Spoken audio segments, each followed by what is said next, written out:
তাহলে প্রথমে আমরা বের করব 2 আলফা।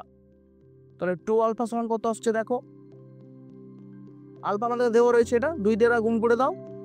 তাহলে 4i cap minus 10j cap plus 8k cap পেলাম। আর বিটাটা তো বলে আছে আগে থেকে। তাহলে কত হচ্ছে 2 আলফা মাইনাস বিটা ভেক্টর আমরা বের করব। তো দেখো 2 আলফা মানে এটা পেলাম 4i cap minus 10j cap plus 8k cap পেলাম।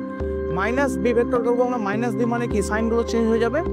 মাইনাস বি ভেক্টর করে দাও, তাহলে এটা কত হবে মাইনাস আই ক্যাপ মাইনাস হয়েছে প্লাস 4j ক্যাপ, এটা মাইনাস কত হয়ে যাবে 6k ক্যাপ হয়ে যাবে। এবার আই ক্যাপের সাথে আই ক্যাপের হিসেবে জে ক্যাপ আর কে ক্যাপ। ওকে, তো দেখো কত পাচ্ছি আমরা 4i cap minus I cap 3i cap 10j cap plus 4j cap মানে হচ্ছে minus 6j cap 8k cap minus 6k cap, তার মানে কত পেলাম প্লাস 2k ক্যাপ। তাহলে এটা আমরা পেলাম কি 2 আলফা মাইনাস বি, মানে আমাদের একটা অ্যান্সার এলো। ঠিক আছে, এবার পরবর্তী কোশ্চেন কি বলা হয়েছে এর অভিমুখে একটা একক ভেক্টর নির্ণয় করো। যখন তোমাদেরকে একক ভেক্টর নির্ণয় করতে বলা থাকবে তখন প্রথমে তোমরা এর মান নির্ণয় করার চেষ্টা করবে, মোড বের করবে, তারপর বাকিটা বলছি। তো আমরা কি লিখবো, হতে modulus 2 alpha minus beta vector এর মান কত আসছে দেখা যাক।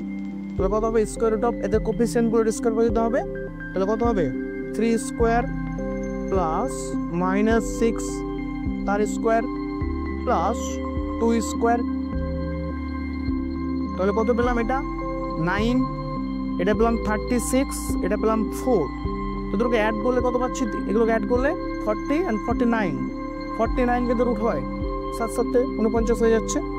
তো এটা আমরা পেয়ে গেলাম 7। যদি না পেতাম ওটাই রেখে দিতাম, কোনো চাপ ছিল না।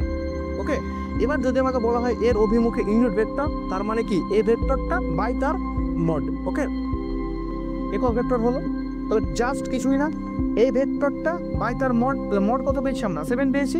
সুতরাং ডাইরেক্ট অ্যান্সার লিখে দিতে পারো 1/7 লিখে দিলে নিচে যেটা পাবে, এখানে রুট পেয়ে 7 মিলে গেছে বলে 7 বললাম। যদি এখানে ধরো সাপোজ 43 থাকতো তাহলে আমরা কি লিখে দিতাম 43 রুট স্কোয়ার রুট অফ 43 লিখে দিতাম।